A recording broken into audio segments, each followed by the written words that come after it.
owning this. Pardon me while I shine my crown. We gon' be judged anyway, so we might as well give them something to talk about. Like Michael Jackson, I'm off the wall. I'm a thriller. I'm bad, I'm dangerous. I'm invincible. I take my bow. Steve Osborne, the king of underground. I'm on the mic, this is my right, and ain't nobody stopping me. I'm zoning hard, gotta make this one tight. Look at how they watching me. Airborne like coronavirus, watch how I spread. Lyricists, words written and spoken by me, so you understood what I said. I be going hard on my way to the top, and I will not stop, neither will I flop. Check out the mechanic, tick tock like a clock. Now tell me, can you rock? Is it hard enough? I be swerving this stuff on this verbal obstacle. If it's not enough, open up your eyes and listen up. Know that I am unstoppable like Freddie Mercury. Best believe I will rock you. They gon' judge me either way, so I'ma be me and be free. I'm steady riding this beat. They say listening to my songs, I'm gonna keep it rocking on. They say listening to my jams, I'm letting them know who I am. They say listening to my songs, I'm gonna keep it rocking on.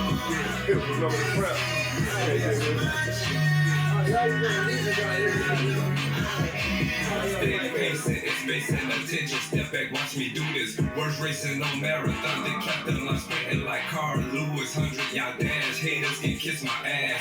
Rockin' rainbow ambition, freedom is my intention. Whatever you call me, I just might answer to. If you don't me, then watch your back. I'ma be all over you like voodoo. A verbal collection of my words like CNC. I spell this is my bit. I'm confident and I'ma rock it well. Head up to the sky, I defy gravity. Watch how I ride. No disguise is what you see. Celebrity skin, I'm in my own zone. You can either be my friend or leave me the hell alone. They say listening to my songs, I'm gonna keep it rocking on. They say listening to my jams, I'm letting them know who I am. They say listening to my songs, I'm gonna keep it rocking on. They say listening to my jams, I'll be letting them know who I am. I'm bowing down to this. I'm ready for the trip. What's up, y'all? Good day. Good day. Steve Osborne here. Kevin UPSON. Welcome to another episode of Freedom Stars. Freedom Star Podcast. Today is November 8th. It is Saturday, November 8th, 2025, Saturday. The topic that we have for you guys today, is it necessary to cut certain people out of your life? Necessary. Necessary? Necessary. Okay. I think it's very necessary. I think it's very important that you cut negative people, baboons and gorillas. Not the Metro Zoo. Elephants and hyenas. It's necessary. And jackals and coyotes. Because the only thing they're going to do is latch to you like leeches and try to pull you down. Yeah. They're either going to give you nothing but negative energy and try to drain you of all your positive energy. So yeah, it's very necessary to cut certain people out of your life, even if it's family. Yeah, because I know with the family part, it being people family as well, you know, co-workers, associates. Family know you better than anybody, so they know all your weaknesses. Mm-hmm. And they'll try to use all that against you. Yeah. And some family members you don't even know that's jealous of you is jealous of you. And it's crazy because you find out somewhere down the line, because I didn't experience situations like that, because the way I live my life, I never really paid attention or thought about the whole jealousy thing. Because I'm being real, I ain't lived my life being jealous of people. Like, I can never say I was ever jealous of another person. Like, if, say for instance, if somebody I know got I don't know, like say somebody you know close, they got a brand new car, like say they got like a Mercedes or something, I wouldn't be jealous. I would take the inspiration, if it's inspiration, and if they got a Mercedes, then I get me like a I don't know what other kind of, you know what I'm saying? But it'll be an inspiration thing. It won't be like, oh, I can't stand them, this and that. I will, yeah. I've never been jealous though. I took things, if somebody ever came and presented something to me high, I would search for the inspiration in that and I would apply that to my life. Because, you know, we all inspire each other. Excuse me. We all inspire each other. So, like, say, for instance, if you told me you took a trip to the Bahamas, I might feel inspiration from that. Like, damn, that's a good thing. I probably should do something like that. So then I would probably go to Jamaica. You get what I'm saying? But, yeah, I never really thought about the whole jealousy thing until I got older. And then some people will actually tell me, you know, after whatever it was over, they'll be like, oh, I used to be so jealous of you. I done heard that. When I was younger, when I was skinny and shorter, I used to be envious of taller people and bigger people. Because I was like, when I was all the way up to I was from I would say 12 to even 18, I was 5'4", and I was like 110 pounds, 115 pounds, and I was envious of big people. So a lot of my, if you see a lot of my older, my younger pictures, you'll see me with a lot of, like, my best friend was Arthur Brooks. He was 6'5". Wow.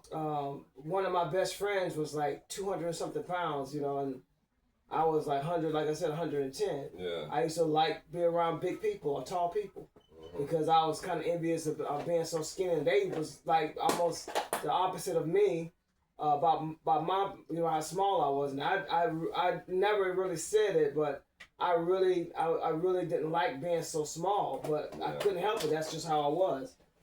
I couldn't, I ate 6 and 7 times a day, and I still couldn't gain any weight. If I gained it, it was only for a short time, and then if I went playing with my little brothers and stuff, and all of it be gone. Fast be back to where I was. And I used to be skinny. Well, I still consider myself skinny, but I know I'm, you know, bigger now because, you know, we age, we get another weight. But when I was skinny, I liked it, but it's like when I started getting older, like when I got in my 20s and my 30s, I still had that same skinniness. And then you see people, your associates, you know, people that bulked up, or so I used to want to be bigger then. And I remember you used to tell me just stay like that. Cause remember I used to get the whey. I used to get the whey protein, y'all, and make the little thick shakes and the bananas, and I just wanted to be big. But yeah, and it's like now when you get older. You see what was the goodness in that skinniness. Not everybody, but I'm speaking on my own behalf. Yeah, so if I can get that skinny back, I would. You know what I'm saying? The only thing I ever got that but healthy with it. You know what I'm saying? The only thing that I ever got that what was different was this GNC had this thing called Phase 1, and it was like when you work out, it's supposed to help you get bulked. And I took that, and I had my brother Philip on it. But you got to work out with it. Okay. See, the workout part for me, I don't like to work out. It actually worked because I think that was the most ripped until, you know, when I moved in with you, and we had I had the weight bench and I had all the 200 something pound weights. And I was working out almost every other day. Yeah. That was the most ripped I ever got when we stayed on Weatherby.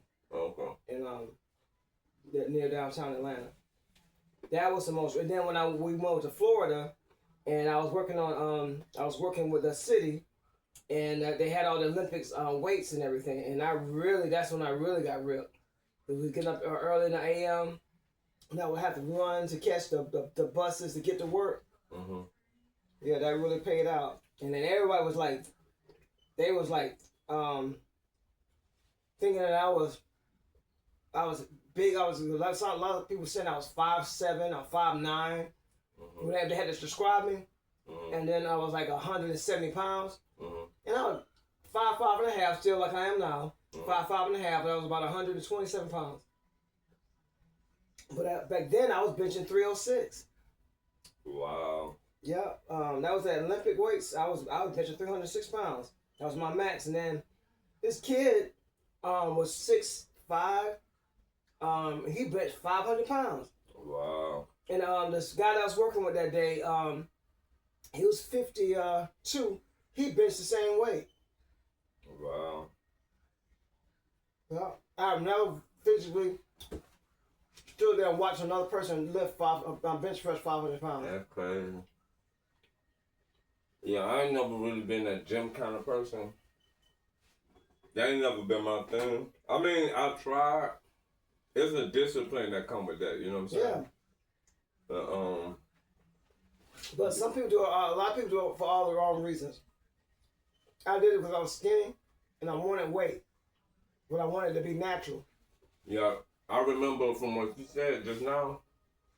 There was some people I know, like customers, get big, you know, real cut and all that, and then I remember some of them saying that they regret doing that because people start looking at them only one way. You know what I'm saying, and they don't care to know of the person that they are. They just looking at them as like a sex object. And I think that's why a lot of people work out. I think a lot of people want that kind of attention, but I think somewhere down the line, it's like a dehumanization when you just looked at because of how you look. Nobody really care to get to know you. They just want, you know, something physical from you. But I think some people like it, you know what I'm saying? And some guys, I know, and I'm calling nobody ugly because all of us beautiful.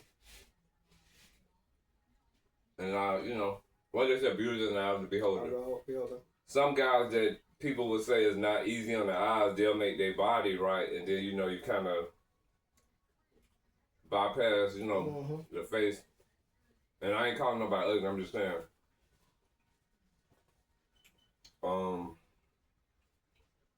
But yeah. So, I'm sorry, y'all. Kel made some peanut butter cookies. These ain't good. But, getting back to is it necessary to cut certain people out of your life? I believe it is, because as we said, what we're doing too, we touching bases with all of the topics we did in the pilot podcast season. But as I said in that podcast season, what I learned is that when you cut certain people off, it frees your energy field.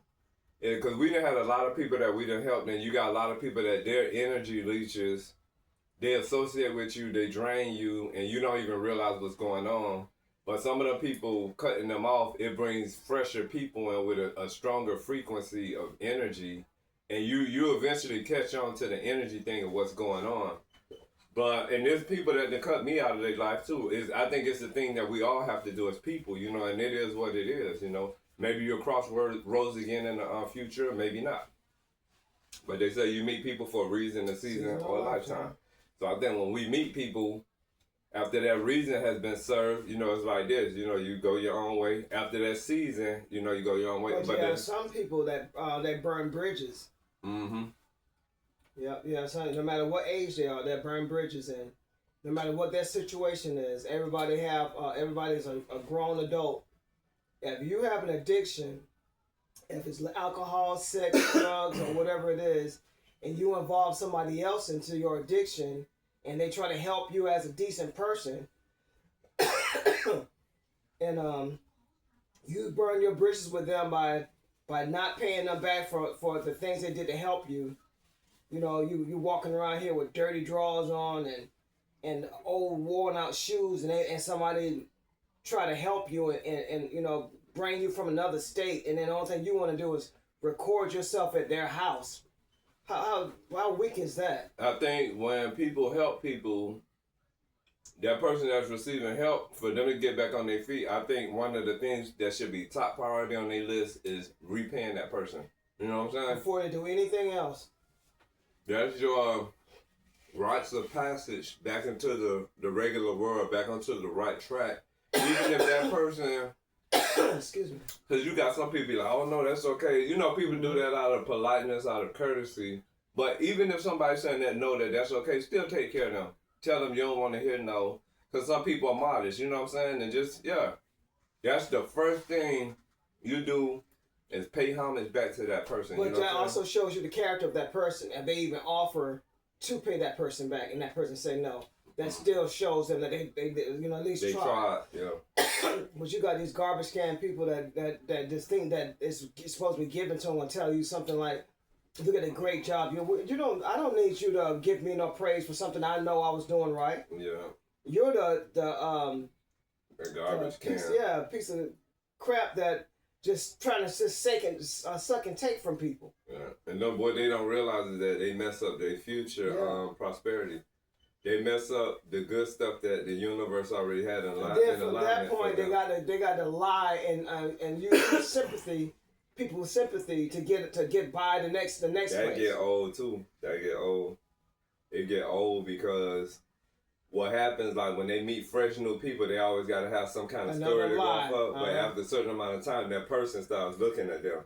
And then it's nothing in this world for free. So it's like if you go into them with that lie, they're not going to be like sympathetic. It's going to have to be some kind of exchange of something. You know what I'm saying? There's nothing in this world is for free. You know what I'm saying?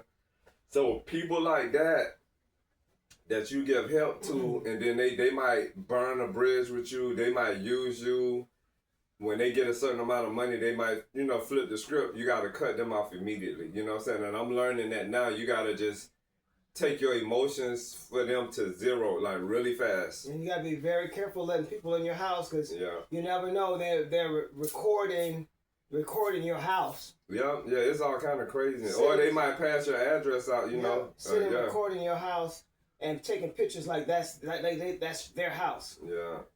And which is illegal, you know what I'm saying? It's I was reading up on it. Certain things in regards to that is illegal, but these days not like the old days. It's a whole new thing going, especially with technology, where people can meet people online and get them the address, get them your address to come see them, or however they go. It's just shit. It's crazy. And then the crazy thing, they're not looking at themselves with fresh eyes. No. They look worn out and just worn out. And young. Yeah, that's crazy. They look older than what they are. If they're 32, they look 42. Yeah, but I don't think they see that. I think, like you said, when it comes to drugs and alcohol, I think a lot of them in their head, they remember how they looked in their fresh years. And I think when they look in the mirror, I don't know what happens, but I think hold that's on what to those see. younger pictures. Yeah. That's really messed up.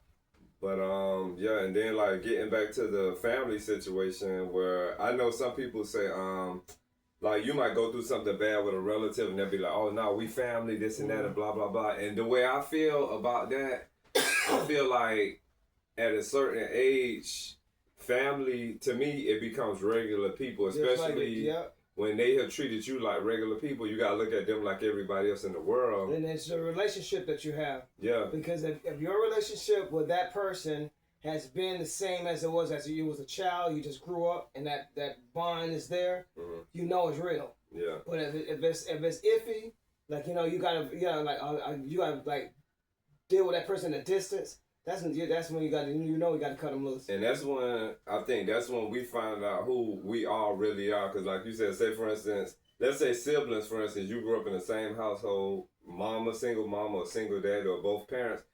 When in that household, you're forced to work it out because that's a part of your family unit. So your parents, most parents tell their kids, y'all make sure y'all get along because when they gone, it feel like something on my face. When they gone, they're gonna have to have each other's back. But when those kids get older, I think they develop into who they really are, and that's when people really see who people are. You know what I'm saying? But you got people that's like chameleons and sneaky and shapeshifters. And shapeshifters. My and face also, should have. Hold on, I'm listening. You know how you might see some hair sticking out. Yeah, I'm listening to you. And they're just phony, and they act a certain way around you to be around you. Yeah. And now all the whole time they're trying to stab you in your back. Or they jealous of you. Yeah, that's the biggest thing about it. Yeah, that's jealous. The part. Yeah, it's crazy. It's crazy. But yeah, I think when we get older, people get settled into who they are. Like they might live where they live at, you live where you live at, and it can come out later in an argument like, oh, I never liked you, or this and that, or that's when stuff come out when you get older. But I think for the sake of peace of mind. And not to create no fresh bad memories, I think people have to stay in their lane. And if it's meant for you to cross paths again, I think you will. If not, then this is nothing new under the sun. But it's crazy. It's crazy how some people's minds are because they already know that they're not being around each other with good intentions. And they'll still try to be around you just to try to see how much more they can get out of you. And they make the situations worse and worse, and they just keep going back and forth like they want more.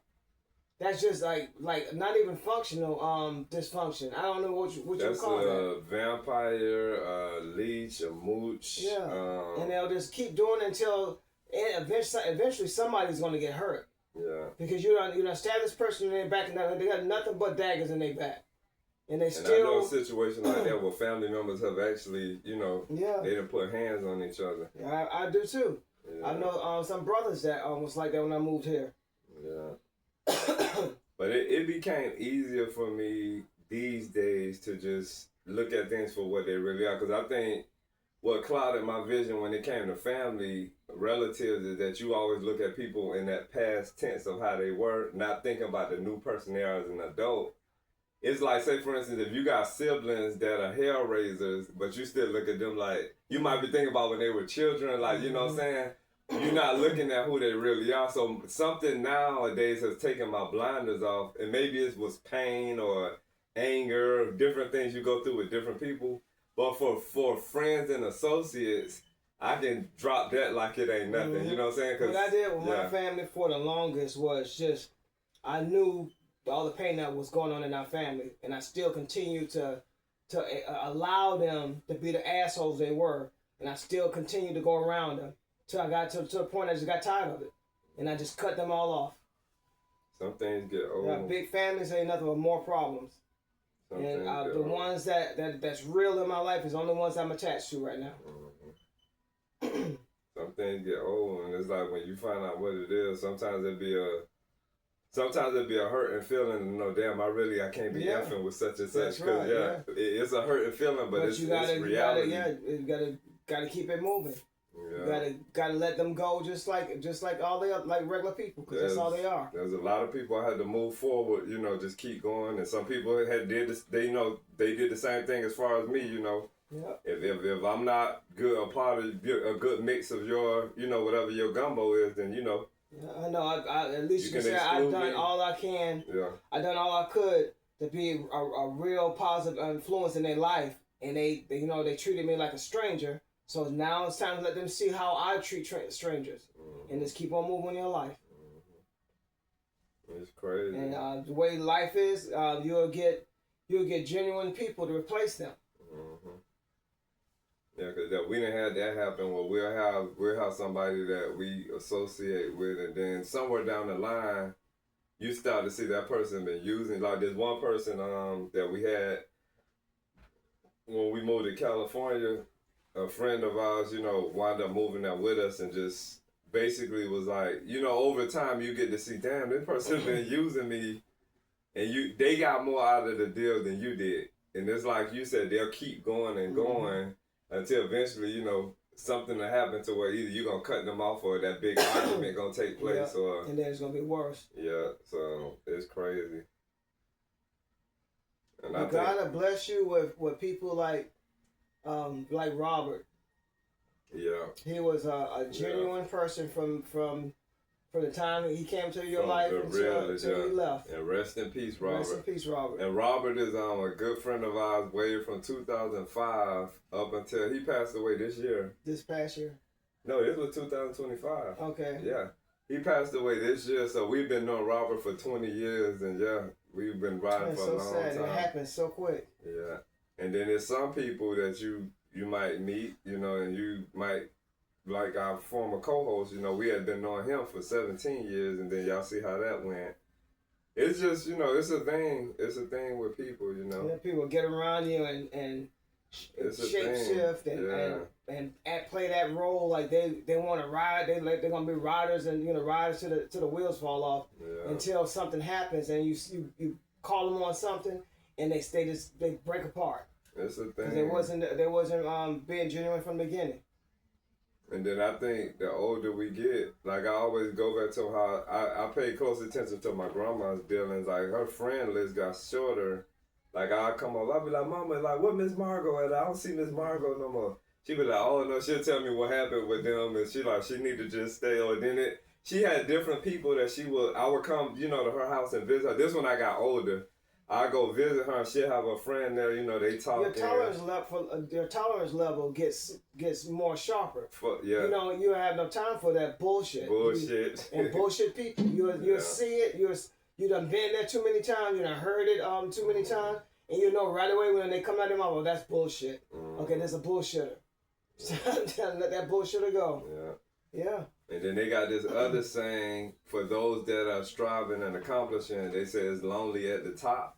So it's like when you get to the top, when you elevated at the height of what you're doing, more than likely it's not gonna be millions of people around you, because whatever energy it took for you to get to the top, that means you had to let some energies go. You had to elevate and rise. You had to ascend above a lot of energy that probably would be holding you, weighing you down. So yeah, they say it's lonely at the top. So yeah, like a lot of these celebrities that we see, these actors, actresses, musicians, I think a lot of them, they have a certain type of, I ain't gonna say necessarily loneliness, but a type of individuality, a type of separation where they know, okay, I can't affiliate with all of them people because people be jealous of you. Some people you can't trust, they'll stab you in your back. Some people be plotting to get you. What that movie was we seen from Kevin Hart when him and Wesley Snipes was brothers? Something story. True Lie? Something True with Life True or Life True or True Story? Story or based on a true story? No, it wasn't based on. I think it was True Story or True Life. One of those. Yeah, but it's a But it movie was with Kevin Wesley Hart. Snipes. Yeah, Wesley it's a Snipes movie was his with brother. Kevin Hart and Wesley Snipes. They were brothers in the movie. And once you get to the, I don't want to tell y'all the movie for those that didn't see it, but I'm gonna just say, Really good. That was like the best thing I've seen with Kevin Hart. In it. yeah. By the time they got to the end of the movie, everything that Kevin Hart was pretty much going through, his brother was gunning for him. Like his brother was jealous of his success. He had the money, he had the did success. nothing but help his brother from beginning to the end. You got that person riding with you that you're showing love to, that you giving money to, that you're supporting, and inside of them still it's an energy, a combative energy that they have inside. That movie was a perfect example of what we're saying. Was. How But yeah, family can try to bring you down. if y'all look up Kevin Hart and Wesley Snipes movie, you said probably the True Story. True Story. It's something with the word true in. Oh, you know what? I can look it up myself. Hold on. It was really good. I thought it was gonna be like a small series. I didn't know it was just one movie. Yeah. That movie really makes you think, though. That's where everybody got that, my guy. Oh, That's what everybody got. It's just people still saying that now. My guy, my boy. You remember he kept telling that one fan might call him my guy. In the movie? Mm-hmm. It's called True Story, y'all. And it said that the movie is on Netflix for all of those of you that have Netflix. But yeah, and we had a situation similar to that when we was helping a relative of mine. This was a few years ago. It's a long story, but he wound up living with us, and he stayed with us 3 to 4 months. And in our faces, he's smiling and he's jolly or whatever. But I learned to pay attention to energy that I feel. You could be smiling at me and saying good things, but if I feel something different inside, I think that's what it is. That's exactly what and that's what it was. So yeah, come to fast forward past all of that, he had been talking to other relatives bad about me and Kev, like just saying all kind of crazy right things. in our face. They were on the phone. Yeah, and yeah, sometimes we would all be congregated on speakerphone just having a big conversation, but they had a separate little dealings going on. No, not only that. In regards to talking bad about me and Kev. All 4 of us would be together. And they're texting it to each other while we're all 4 together. Yeah, it's they're crazy. They're sending texts to each other. But yeah, that part made me, and what brought that to the surface was when we had this situation of where we had to travel to Miami for a funeral, which I don't really do funerals, but it's because of who passed away. I went to, I went down there. So that's when everything hit the fan between going to Miami and then coming back to Atlanta, and yeah, it just was crazy. So I had to isolate myself from those people, and when I tell you, me letting them go, me isolating myself from them, it brought me so much more peace of mind. Because when that was going on, I was in my head. But yeah, the same person that we had helped when all of the shit hit the fan, they threatened me. They threw threats at me, like physical threats. And whether you family or not, when somebody threatens you, you got to defend yourself. Exactly. But I'm like, you feel this strong that's a lot of and jealousy, hatred a lot of for me to the fact that you're considering physically assaulting me? That's what it says. Like I'm just gonna stand there and not defend myself? Huh? You want to say it's a thin line between love and hate? Yeah, that's crazy. Somebody's so jealous, they can be so jealous that jealous turn into anger, and they can kill in that split second. Out of that much jealousy. Yeah. That's how much jealousy. That's like how Cain and Abel was. Yeah, and them was brothers. Mm-hmm. So yeah, it's like, will I associate or deal with those people again in life? I don't know. You know what I'm saying? But I do know that there's a lot of apologies need to be made, you know, first and foremost. But yeah, who's going to apologize when they can't admit to anything? Me as a person, even if they apologize to me, for me to say that I would, right now, for me to say that I would accept any of them into my life again, I would say no. Yeah. Yes, I would accept your apology, and I might one day come to see how you're doing, but it's not going to be like it's gonna be like it was before. Yeah, that thing that happened, it stays there. Yeah, it's you ruined stain. that relationship. Yeah, it's you ruined that relationship. Yeah. That relationship was ruined. The moment you showed me your true colors, and I was showing you how I truly was, and that's how I truly am. Mm-hmm. You were giving me a phony persona. And the crazy thing about the relative that we helped, when we was helping that relative, I had people from Miami, you know, asking questions in regards to different things, you know, pertaining to that relative. And that person was like, oh, you know, if they nosy people, don't tell them none of my business and this and that. So while they telling me not to tell their business or don't talk about them or discuss them with anybody else, they doing the opposite in regards to me. Yeah. So yeah, how can you tell me not to discuss anything about you with anybody, but you're discussing things about me with other people? Like, that don't make no sense. Like, what they said, make it make sense. Yeah. Yeah, it's just crazy. But as time went on, that energy that I initially felt that was really there, that's what it was. And yeah, when the shit hit the fan, you know, that person, we came home one day, that person was gone. No thank you, no goodbye, no nothing. They was gone. Then get this phone call later that evening, and no, it was that next day. Get a phone call that next day, that evening time, and whatever their plans was when they jetted out, because it was spare of the moment, their plans didn't work. So they on the phone talking to me, and I think they waiting to hear me say, oh, you know, come on back or whatever, it's going to be all right. I didn't say those things. So when I didn't say those things, that's when it's like they went into a different gear and they started talking crazy. They called me something. They was counting on you being you. Yeah. And thinking that you're not gonna change. You're not gonna you're not gonna wake up. You're gonna still be in that helping and caring person. Yeah, and I'm on the phone listening to the energy that's coming out of their mouth and then the words, and I'm like, part of me is blown away because it ain't never been like that, but then a part of me not blown away because that was matching what I had felt inside, you know what I'm saying? But yeah, when we hung up, it was like, I'm like, okay. But since then, you know, like I said, having that person leave, that was a good thing. The best thing you could have done. And when that was going on, that person that was linked to other people, I just had to push all of them away because what they were doing to me, I think they were trying to find, it's like you try to find something bad about somebody and magnify it. You know what I'm saying? And the biggest thing that any of them can say about me is that I'm a talker. That's why we got a talk show. So thank y'all. But yeah, so and then this the thing about it, if somebody says a person talks too much, everybody talks too much at some degree, unless you just one of the people that just don't say shit. Everybody talk too much in one way or another. It depends on how comfortable you are with the person or people that you're talking to or what you're talking about. You know what I'm saying?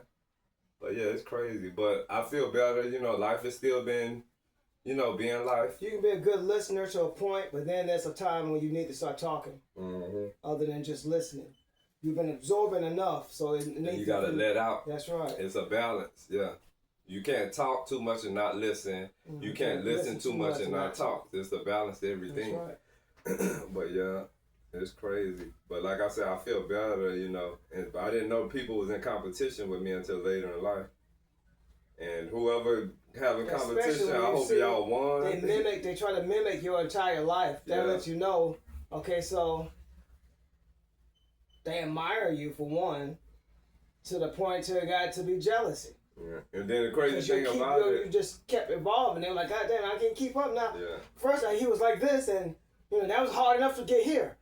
So now he done geared up to more. You know, that's what it was. I just be me. You know what I'm saying? But that's what it was. You gotta look at from their eyes. They struggle to get to where they was to how you were when the last time they saw you. That is MF for doing this. Yeah, now you done geared it up more. You know, it's crazy. Yeah, that's what takes people. And then some people, they need other people to help them to get them up to places like to try to get past you.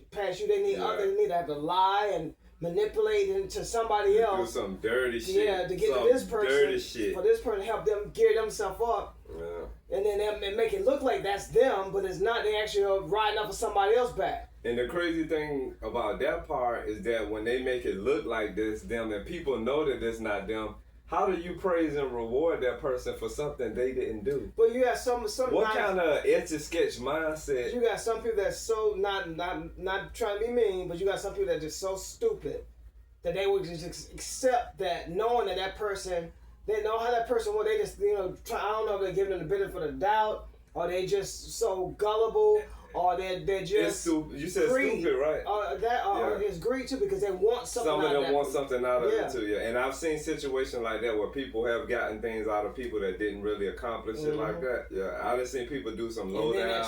Oh, you seen this and you seen not putting together that this person, even though they put a bunch of lies out there that they did this and accomplished this and did that, and and you can see through the lies if you know the person well enough. If you know the people that's involved. Yeah. If somebody come to you saying something about a certain person that you know that don't sound right, but if you still ride with it, because something wrong with you just as much as the person that's telling you. Especially if you know that person, for one, didn't graduate.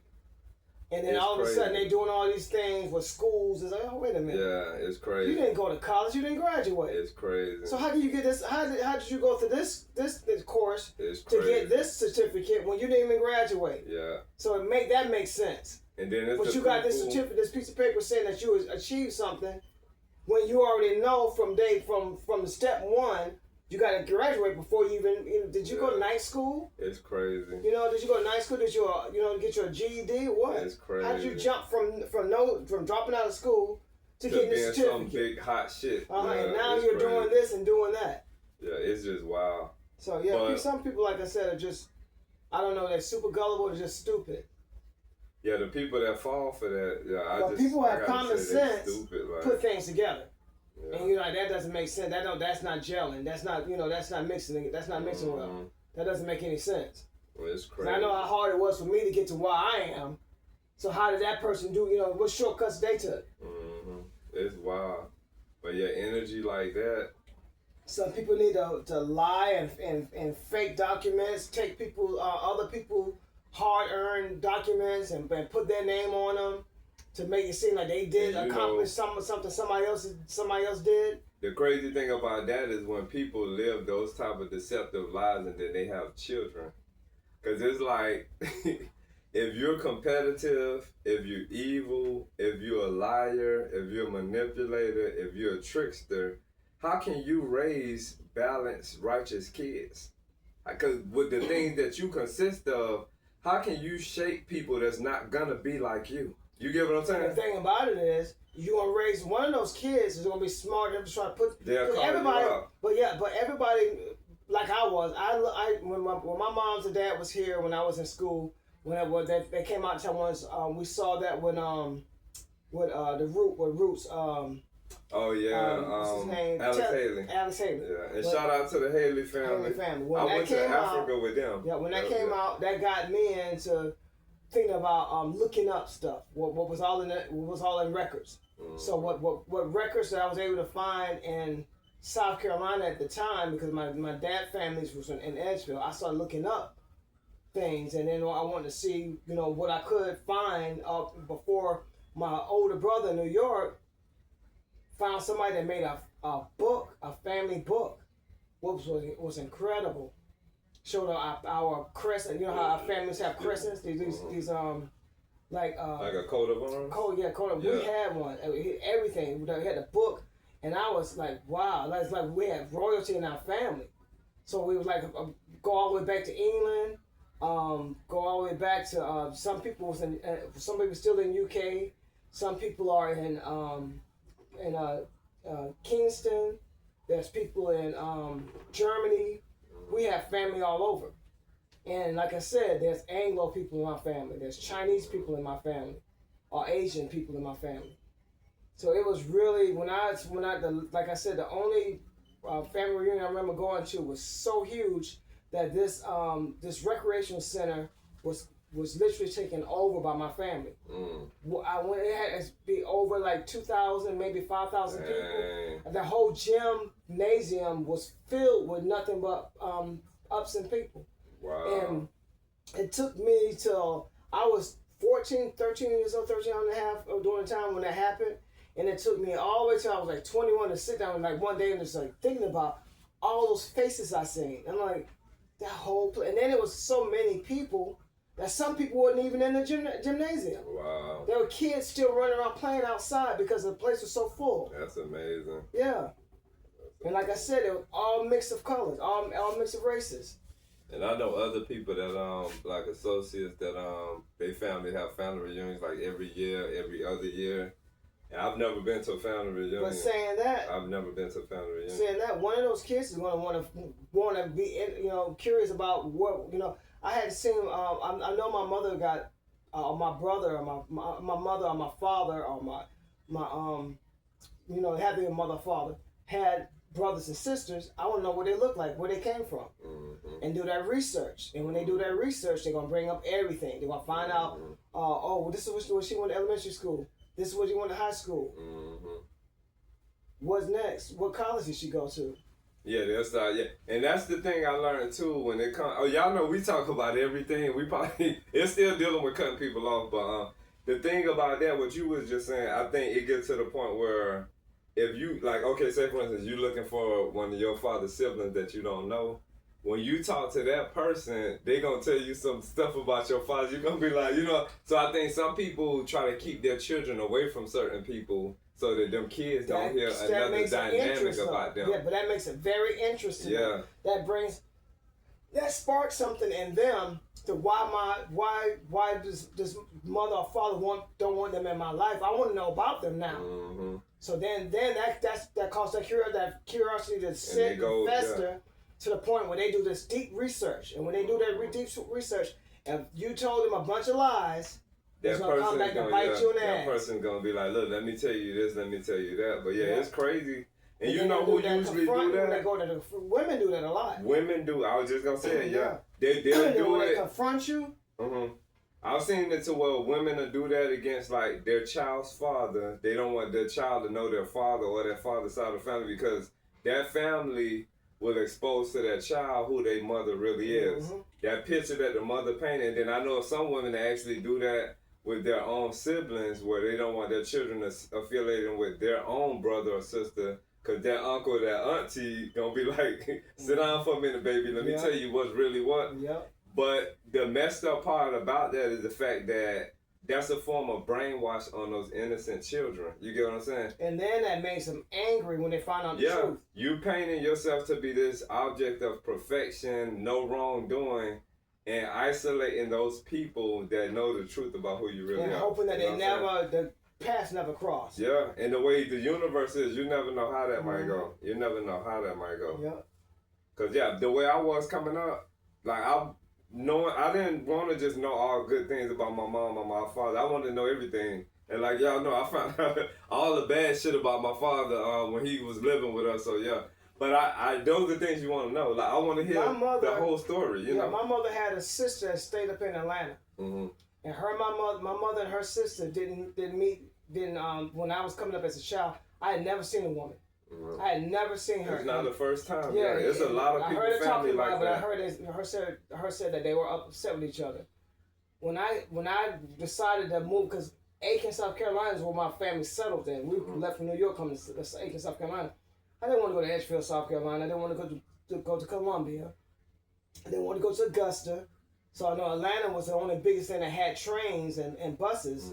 So I came here, and then come to find out, I ended up finding my aunt. Because that was my mother's sister. And I wanted to know, does she look like my mother? Is she anything like my mother? And then when I finally met her, my mom was like, I know she was, cause I know, cause She the was way, surprised. not only she was surprised, I think she was mad too, but she didn't. I can see the look on her face. I know she was mad too because my aunt was up here and they hadn't even seen each other, so they hadn't talked. Mm-hmm. But before my mother and my grandmother had a birthday party together, and my aunt came down to the party, and her family was came to the party. My mother and my grandmother, they sitting up on a like a platform, and they had like the tables and stuff set up. Her and her family sitting over there. She's sitting there with her arms folded. She didn't go over there to speak to nobody. Wow. I walked right when I came in. I saw her. I walked right over to her, gave her the biggest hug, and she melted. Mm-hmm. She started crying. They be that way in families. Yeah. Then I met her son and his wife, and that guy's not here no more. So that was your cousin. Mm-hmm. Okay.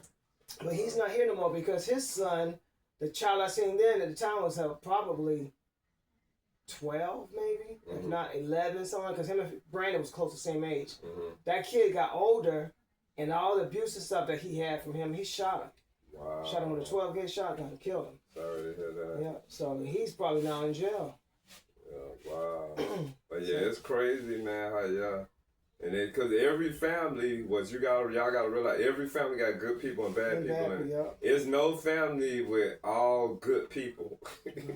Yeah, I can tell you, it's probably a family with all bad people. Cause that bad is it's like a disease. How they say one rotten apple can spoil the bunch. Mm-hmm. But I've never seen or heard of a family where everybody was righteous and upright. You might have some family where the majority of the people are righteous and upright, then you got a few bad apples in the bunch. Mm-hmm. But yeah, I've never seen that. And I know a lot about, having bad family members. Like, yeah, I'm no stranger to that. And I just try to keep it real. Like, I ain't never really, cause I got people that I know, my relatives, where you got some people that try to act like their life is perfect and everything is fine and dandy. When I'm going through something, people gonna know, and I'll even talk about it. Like how I said in the other podcast that I don't sleep that much because my brain is always telling me to do stuff. I never had that life where I always try to make it seem like, oh, I got tons of money. Oh, I got this, I got that. Whatever was going on, like when, I would get phone calls from people, whatever going on in my life, that's what I would talk about, But I done had calls with people, oh no, everything is fine. Oh yes, it's wonderful and this and that. But then they'll talk bad about other people's life, and that's a form of deflection. Yeah. Cause we done seen it from the Rudy to the Tootie. But I those used people, to talk to my family when they call me, so I don't never try to put on the airs like all of this is going. It get old. They always thought more like they are beyond that because they know how I used to be, and that creates jealousy yeah. too. But yeah, that putting on airs, that it get old. Yeah. Especially when you grown and you got kids. Because I think your kids, if they hear you on the phone and everything's supposed to be perfect, they looking at you like, damn. They were just arguing or something just happened and not, it's just crazy. When they come over to the house and they look at the house and they had a whole completely different perspective of how they thought things were going. Yeah. I'm like, they was like already thinking that we was like, had all these millions, sitting on all these millions and not sharing. Yeah, I'm like, yeah. Okay, people create their own. They create their own idea about how they think you living or how much money you got. Yeah, people create their own mindset.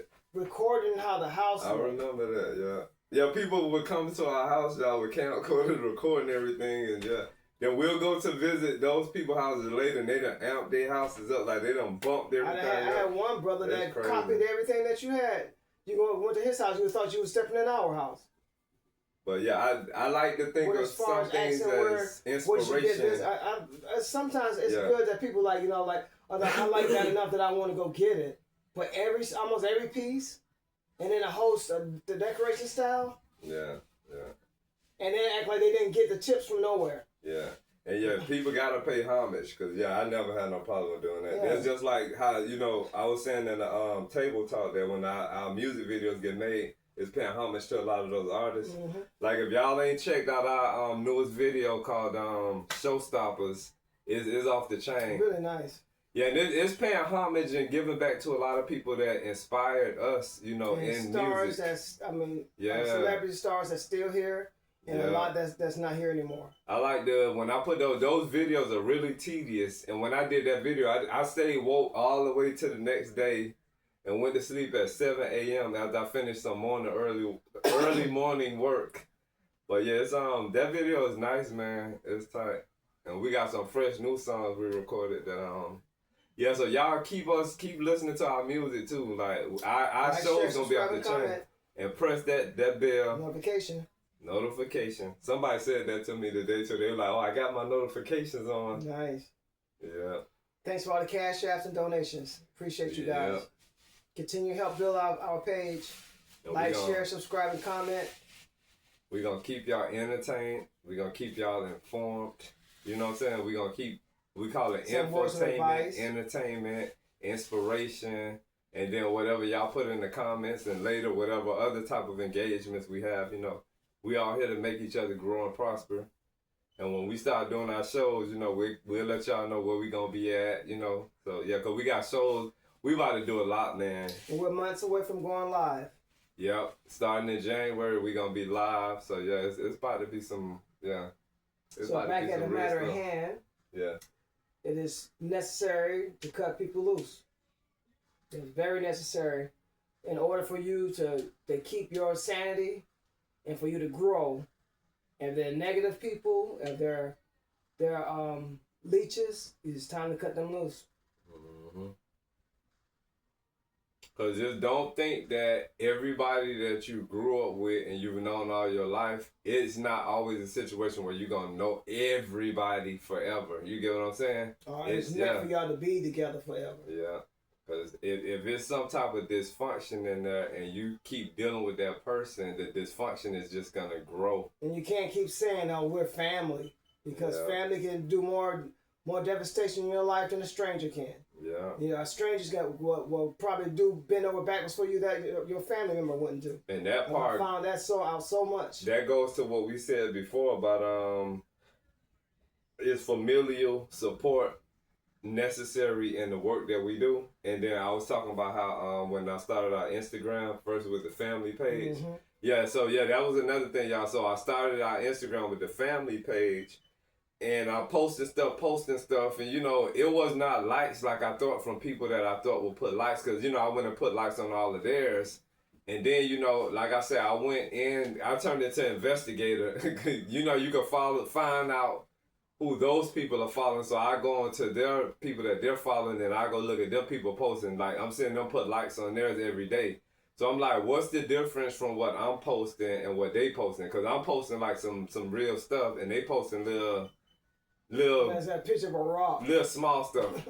Yeah, so I put that Instagram page, I left it there, but I kind of put that to the side. Then that's when I started the worldwide page, and it was just open to the world. And when I tell y'all, likes and comments and all this stuff just started pouring in from people across the world, and I'm like, so that goes back to what you said, yeah. Because if it's somebody that you don't know and they like, oh, that's a nice song, or you know, congratulations on your new album or this or that.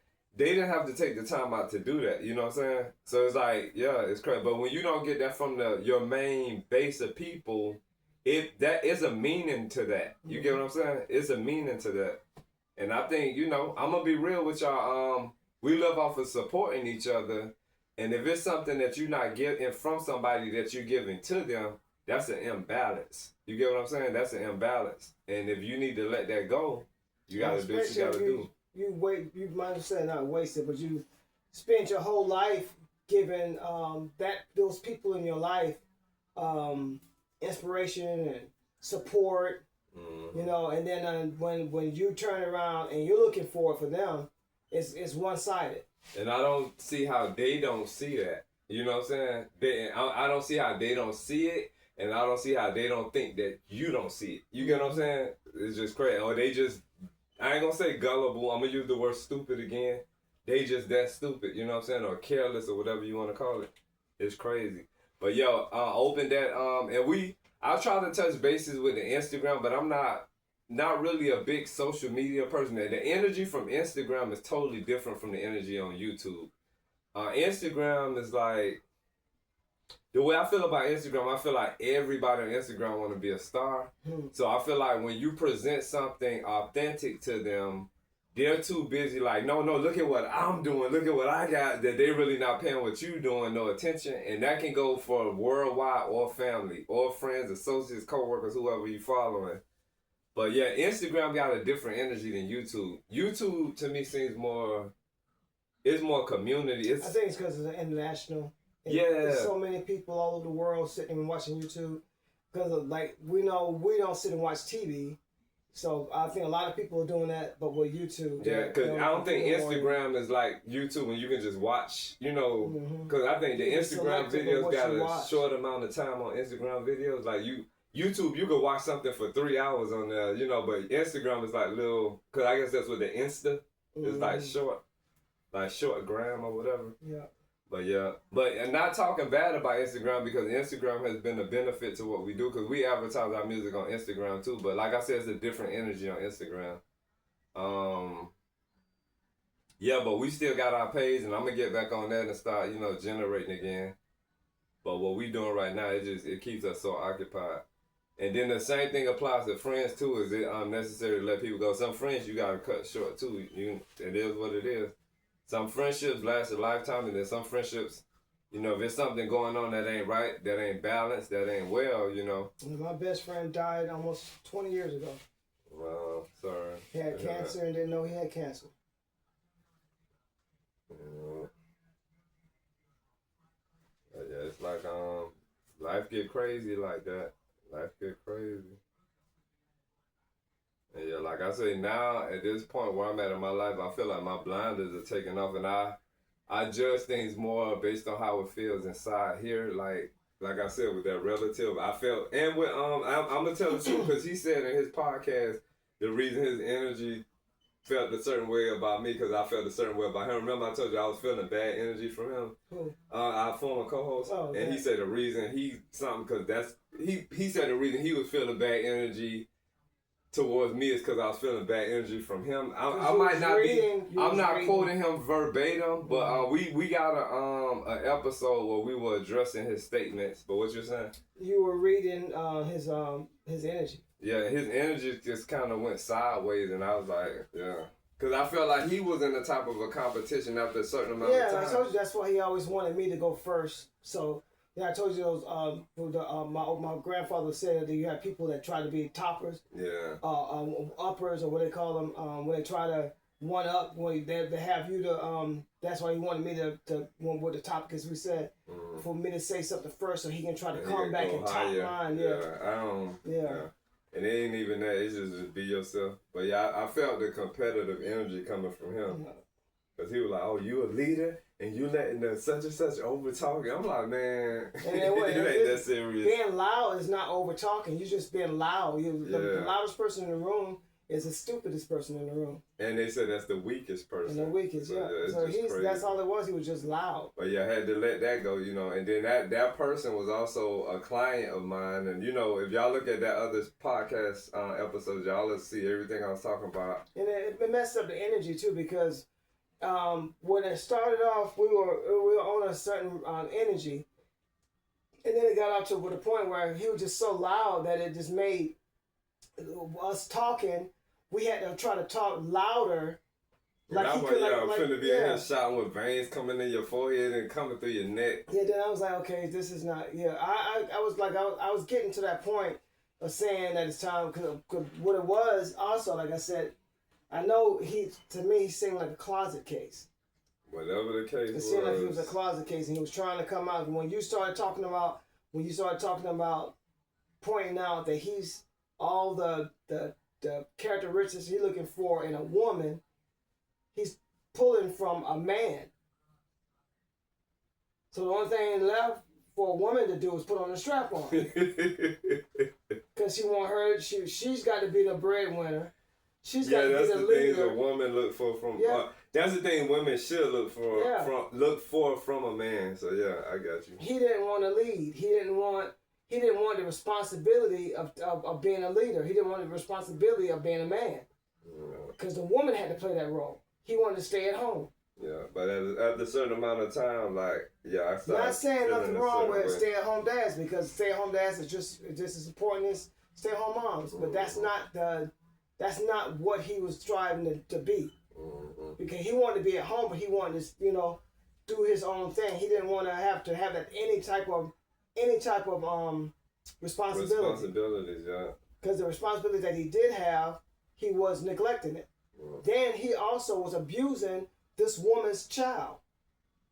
The part that Him messed it up bragging for about me, punching this child's laptop screen and closing it. What? and then talking about the bad stuff your father did to you. Yeah, and you're doing it to somebody's child is not even yours. The part that got me with the friendship part, like I said, you know, I've been doing this person hair, and when it was time to pay, like most, you know, just I ain't gonna say most people, everybody hair I do while they sitting in the chair, they on Zelle, Cash App. If they paying in cash, they taking the money out of their pocket right while they're in the chair. But this particular person that I consider to be a friend, I'm gonna cash app you while I'm driving. He's doing something that women would do. And then they even drove home and then carried on with their day. So it's later in the evening. I gotta send them a message like, hey, you know, don't forget about me. So yeah, that happened. That payment thing happened several times, and then I had to hit pause, and I went back on the whole history of us knowing each other. And I've been, and you have been, 1,000,000 times more of a friend to him than he has been to us. It's more than that, but I don't want to elaborate on that energy long, but the friendship was imbalanced, you know what I'm saying? So it got to the point where I ceased communication, you know, and I just moved forward. And then when they made their ranting video, I'm like, this is a line and this is a line. Like, read in between the lines.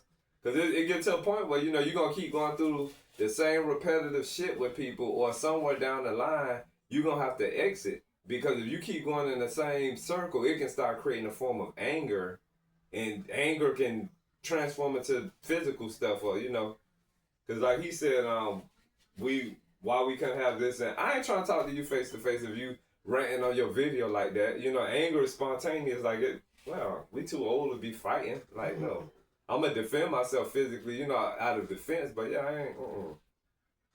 Just like the jobs he had that fired him by text message.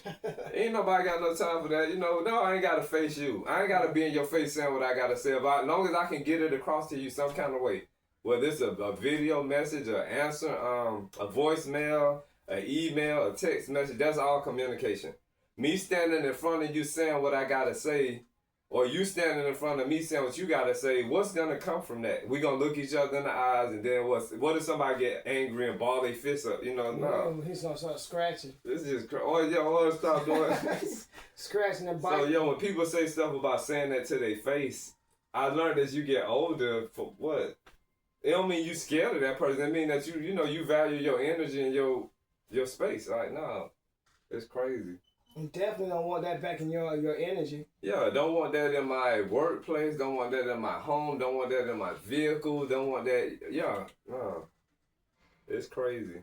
But yes, it's necessary to cut certain people out of your life. You have to go and do an assessment, and you have to see if you've been benefiting people. If you have been a benefit to people and they haven't been a benefit to you, or if you've been a benefit to people more than they have been to you, if it ain't somewhere near a balance, if it's where, you know, you doing more or they getting a bigger end of the stick and you always getting the smaller end of the stick, I think that is what it is. There's some people that might need you in their life more because they didn't have a big brother, or they didn't have a brother. You know, and you're filling that gap for them. That you might say, okay, so I can see why, you know, they're needing me. They're needing me more than I need them because they're missing. You know, I have brothers and sisters. I can see that. Yeah. So yeah, then that's one of those exception of the rule. Yeah, that you might you might want to keep that person in your life, but if they're positive or negative in your life, I can see that. That's the other thing. I can see that.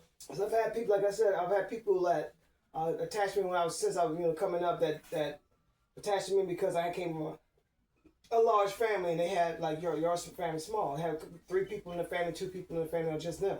Mm-hmm. So we were in each other's life for that reason because they didn't have a brother. Mm-hmm. So I was like that fill-in. I can see that. But as time went on, you know, when you move and stuff like that, and you don't be meaning to cut that person off. It's just that you didn't, like, if you didn't have the contact to them when you moved and you got it involved in your family again, and all this kind of stuff going and take over your whole. I can see that. Yeah, that you forget that person and that you didn't do it on purpose. And It's just time life. keep Yeah, going. Yeah. that life happens. Yeah. But yeah, people are like that. And then when you ever see them again, y'all pick up right from where y'all left off at. Mm-hmm. Yeah. So yeah, it's sometimes it's necessary to hold on to people in those conditions. Mm-hmm. But if they're just straight up garbage, you need to just go ahead and cut them loose. They just sucking you from all of the positive energy you have when you can give that positive energy to somebody that really needs it. Mm-hmm. Yeah, it's crazy. And we had situations like when we got back here from the West Coast where we was living in an extended stay, and it was a total of, it would have been a total of 5 of us. We came up, well, me and Kev came up with the idea and shared it with them because it was 3 more people that we knew of that was like, you know, they was down on their luck, they was struggling. Somebody said 3 of them were homeless. All 3 of them was homeless. Yeah. So, yeah, we let people stay with us in our extended stay, and then we came up with this idea like, hey, you know, all of us are going to get a nice big house and just split all of the bills 5 ways, and everybody was in agreement with it. And we had their own room. And yeah, everybody with, you know, 5 people, big old house, you know, and then no matter how much the rent costs, you know, you splitting that 5 ways, it's going to be, that's how we said like how a lot of Spanish people do. Mm-hmm. You know, we was talking about how a lot of Mexicans team up and, you know, so yeah, we mentioned that with them, and everybody was in agreement with it, but then somewhere down the line, we started seeing that people had their own agendas, you know what I'm saying? People just doing crazy things, losing and wasting money, to where it got to the point where those 3 people that we had staying with us in our extended stay, they eventually just fell off the map. Like, getting obsessed and wrapped up in that same bullshit they was running around in, alcohol and drugs and whoredom and yeah. So it got to the point where, you know, we eventually, I guess it feels like we cut ties, you know. They cut ties with us, we cut ties with them. Whichever way we cut ties with them, they cut ties with us. Whichever way you want to put it. And to this day, I know 2 of them still homeless. Yeah, and then the one third of one, them, I think, is he was hanging on by a string. The third one, Mm-hmm. he was hanging on by a string because of the mother. And all they had to do was just, I mean, everybody coming up with the necessary funds to get a house. Like, it wasn't gonna take like no long time, especially when you would have had the power of 5 people. But yeah, the next thing that we heard from a lot of them was, you know, it wasn't all a good thing. So it's just, but you gotta keep moving forward. You gotta keep moving forward.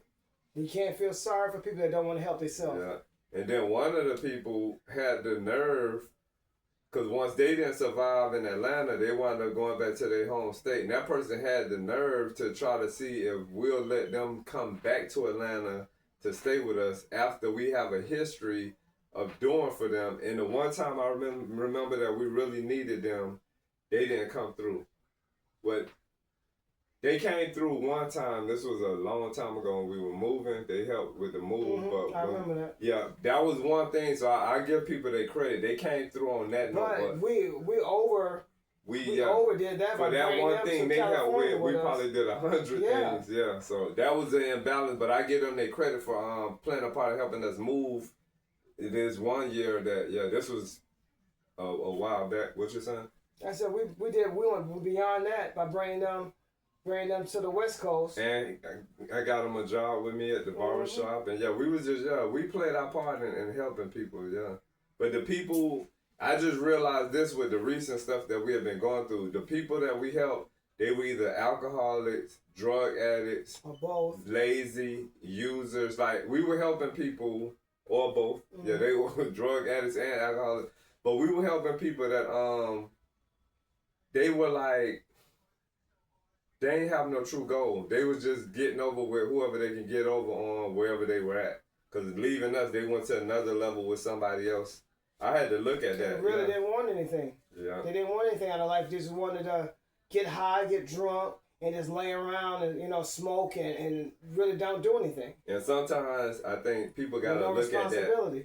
You got to look at that in your life. Like, if you're helping somebody, you got to look at who you really helping. And it could be a relative, it could be a coworker, a friend. You got to look at who you really helping. If they get their drink on, or they smoking weed a lot, or doing coke, crack, whatever they think, you got to look at who it really is. because what's happening, you just filling in the blank. Somewhere down the line, they gonna dip out, you know what I'm saying, after they done wore their welcome mat out with you, and you gonna feel used. You might feel some kind of way, you know. And like you said, some people put hands on people, cause it's a lot of that you wasting your time.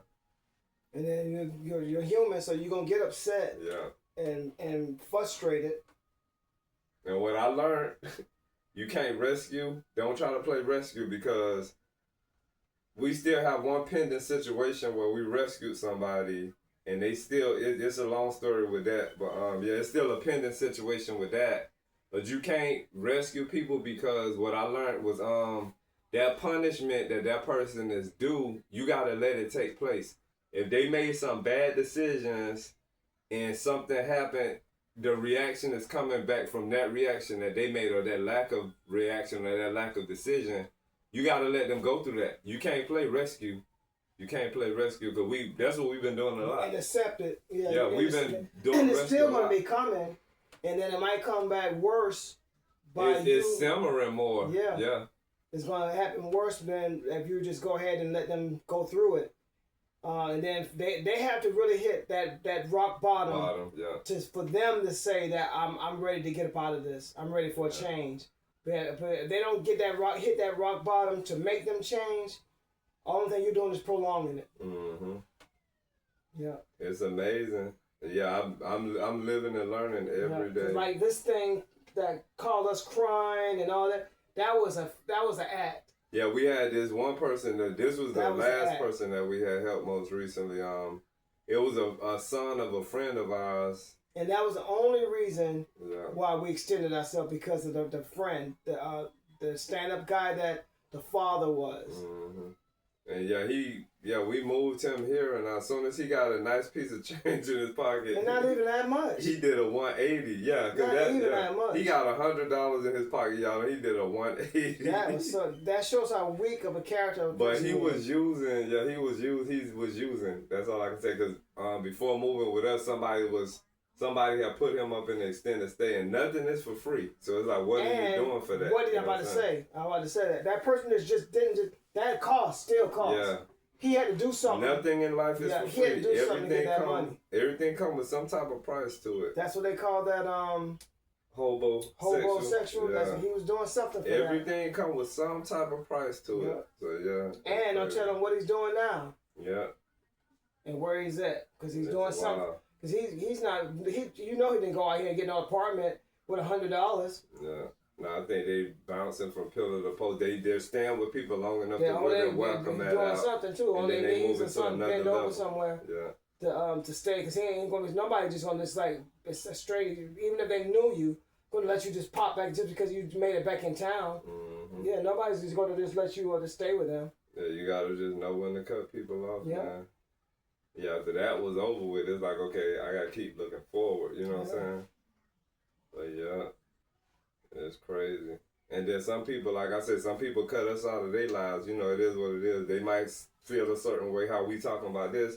They might some people might feel a certain way about you. You know, I'm talking to the public, and they might cut you out of their life. You know, so it's a thing. It's a thing. Think you too opinionated, or or they might be like, oh no, you act so perfect, or no, you don't do anything wrong. They might have their own built up feelings for how they view you. Or, you always, whatever. Yeah, some people cut you off. And that's projecting. A lot of that times that be projecting. Yeah. It's crazy, man. We live and we learn. But you do have to cut people off. Yeah. It's a necessary. You have to come with grips and reason and say, okay, well, this is not working out. This person is hindering me from, from my destination where I really need to be at. For me growing, I'm limiting myself by holding on to all this extra baggage. Mm-hmm. You can't help somebody that don't want to help themselves. Yeah, and you can't rescue people from their whatever punishment the universe has coming to them. If you rescue them, you only prolonging it, and you're gonna get burnt in the process. Mm-hmm. And I know some situations where some people actually cut their parents off. Like, I didn't start hearing about this till I got older, and I'm like, once you hear that what that person has to say, then it's like you get a better understanding. Because all I used to hear, you know, I was one of the people like, no, that's your mama, that's your daddy. But when you sit down and you listen, and or if you have experienced something on your own, you know, later in life, you understand. Mm-hmm. But yeah, some parents get cut off, and it is what it is. And some parents might cut their children off, you know. Mm-hmm. It's a human thing. Yep. It's a human thing. But, like, share, subscribe, and comment. Yeah, tap that bell, notifications. Yeah, how long we been going? I don't know. Yeah, I think we good. Oh, we have informed you guys on And a lot. enlighten you. Yeah. Sharing our views on this topics of cutting people off in your life, even if it's family or friends. Yeah. You need to grow, and you need to be aware of the people that's in your surroundings, in your circles. Yeah. You might have, what they call it, Judas. Mm-hmm. You might have a Judas in your circle. Or, what was his name? Brutus? What was his name? From Jesus? No, from who killed Caesar? Oh, let me look that up. Hold on, y'all. Let me see. Benedict Arnold. I heard that name before. He was. Benedict Arnold was he a traitor or was something? a traitor, was a backstabber. Yeah.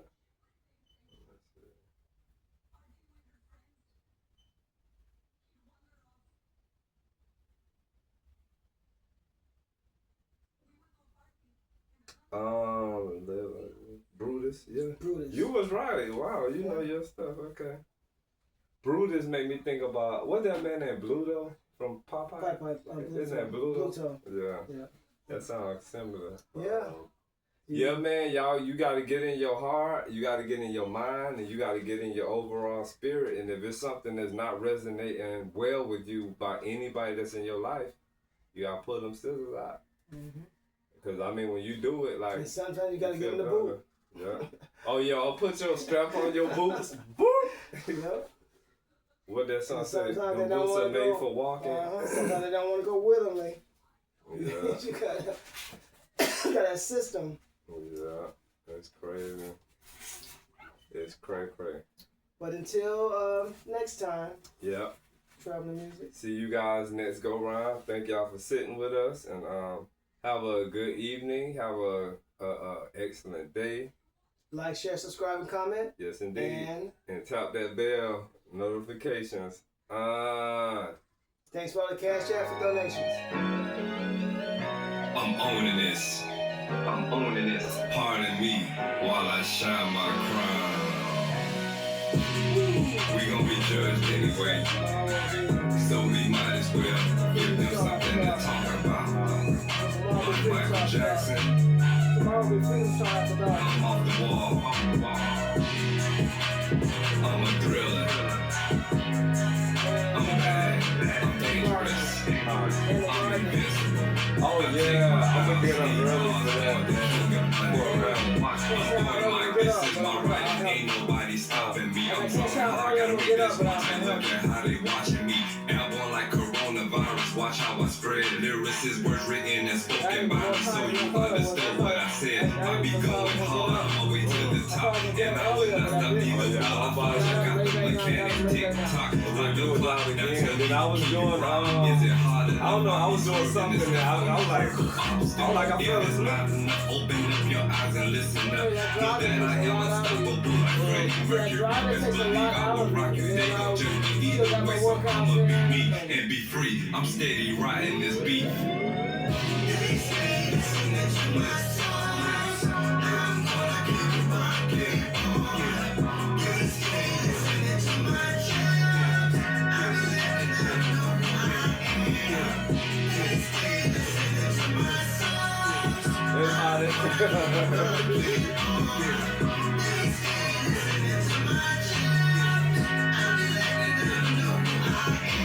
Steady pacing. space and attention. Step back, watch me do this. Words racing on marathon, they captain. I'm spitting like Carl Lewis. 100 y'all dash, haters can kiss my ass. Rockin' rainbow ambition, freedom is my intention. Whatever you call me, I just might answer to. If you doubt me, then watch your back. I'ma be all over you like voodoo. A verbal collection of my words, like CNC. I spell this is my bitch. I'm confident and I'm a rocket well. Head up to the sky. Oh, yeah. Watch how I ride. Well, you know what? I think celebrity skin. I'm in my own zone. You can either be my friend or leave me the hell alone.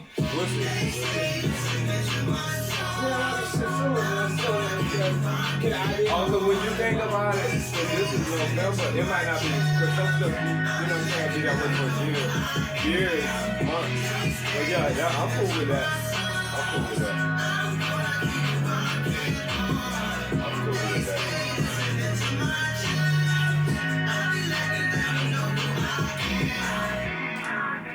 I'm bowing down to this. I'm ready for the trip. Till next time. Peace.